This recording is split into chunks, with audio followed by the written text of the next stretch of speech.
हमारे देश की सबसे बड़ी प्रॉब्लम पता है क्या है? हमारे देश की सबसे बड़ी प्रॉब्लम है कि अगर कोई बाहरी व्यक्ति हमारे देश में आना चाहता है तो उसको बहुत कुछ करना नहीं है। यहाँ से एक इंसान को पकड़ना है और उसको कुछ पैसे देने हैं। कितने पैसे देने हैं? और फिर ये अपने आप ही पहले अपने घर में ले जाएगा, आपका आधार बनवाएगा, पूरी आईडीज बनवाएगी एंड देन उसके बाद आप आराम से रह सकते हैं। ये मैंने बात क्यों उठाई? ये देखो, इतिहास का मतलब ये तो हमें सिखाता बहुत कुछ है। ये तब भी होता था, ये अब भी हो रहा है। आपने अभी पढ़ा है कि जो दिल्ली में ब्लास्ट हुआ उसमें जो बातें सामने आई हैं उसमें ये कहा गया है कि जो डॉक्टर्स के नाम आ रहे हैं, डॉक्टर्स के मैं उनके नाम नहीं लूंगी क्योंकि मेरा काम है आपको पढ़ाना, वो आप न्यूज़ में देख लीजिएगा। तो डॉक्टर्स के नाम आ रहे हैं, ठीक है। अब सोच के देखो, अगर मेरे अगल बगल कोई डॉक्टर होगा तो मैं यही सोचूंगी ना, डॉक्टर साहब है, अच्छी दवाई मेडिसिन देते हैं, और पता क्या चला कि भाई इसमें इनका रोल कहीं ना कहीं इंक्लूडेड है।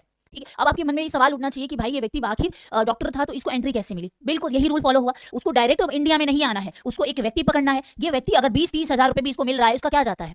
हम जो अपना आधार कहीं पे भी दे देते हैं ना, हम लोग अपना आधार दे देते हैं, जो साइबर होता है वहाँ पे, कैफेज होते हैं वहाँ पे हम दे देते हैं। कई लोग क्या करवाते हैं, कोई बुजुर्ग मर गया उसके डेथ का वो बनवा देते हैं सर्टिफिकेट कि हाँ ये मर गया, इनके सर्टिफिकेट, अब उनका आधार सबमिट होता है, अब वो नाम वहाँ से पकड़ लेंगे, एज इसकी पकड़ लेंगे, तो ये चीजें ऐसी ही चुराई जाती है। ठीक है, हमारा आधार गुम हो जाता है, हम लोग अपडेट नहीं करते हैं, कंप्लेन नहीं करते हैं, नया आधार बनवाने से पहले कंप्लेन हमारा करना बहुत जरूरी होता है, जो कि हम नहीं करते हैं।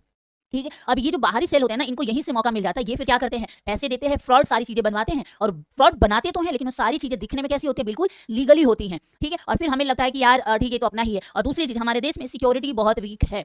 हमारे देश में मानो या ना मानो सिक्योरिटी बहुत वीक है। इसका गलती सिस्टम की भी पूरी नहीं है और पूरी गलती हमारी भी नहीं है, गलती दोनों लोगों की है, क्योंकि कुछ चीजें दोनों साइड से देखना पड़ता है। हम लोग पूरी चीजें सरकार के बिहाफ पे छोड़ देते हैं, हमारी यही गलती है। हमें पूरी चीजें सरकार पे नहीं थोपनी चाहिए, कुछ चीजें को हमें खुद जागरूक होना पड़ेगा। हमें कुछ चीजें खुद देखनी पड़ेगी कि भाई हमारा देश है, ये हमारा देश है, हम यंगस्टर है। मैं हर बार मैंने 2-3 बार ये बात कही है कि आपको किसी और को मत देखो, पहले क्या वो भाड़ में जाए। आप ये देखो कि नेपाल में जेनजीज ने क्या करा। वो आंदोलन की वीडियो अभी भी वायरल होती है, प्रदर्शन की, वो डीजे बजा रहे हैं, उसमें नाच रहे हैं, फुल ऑन मजे, और उन्होंने सरकार गिरा दी। हालांकि हमारे देश में पॉसिबल नहीं है, लेकिन हमारे देश में जो है ना, अभी हमारे देश में पॉसिबल क्यों नहीं है? क्योंकि वहां पे जो है कास्टिज्म नहीं था। कास्टिज्म होने के बावजूद भी लोगों ने ह्यूमैनिटी को पहले रखा। हमारे देश में इंसानियत बाद में आती है, कास्ट पहले आता है, धर्म पहले आता है, एजुकेशन बाद में आता है। भूखे मर जाएंगे लेकिन धर्म के नाम पर ही काम करेंगे।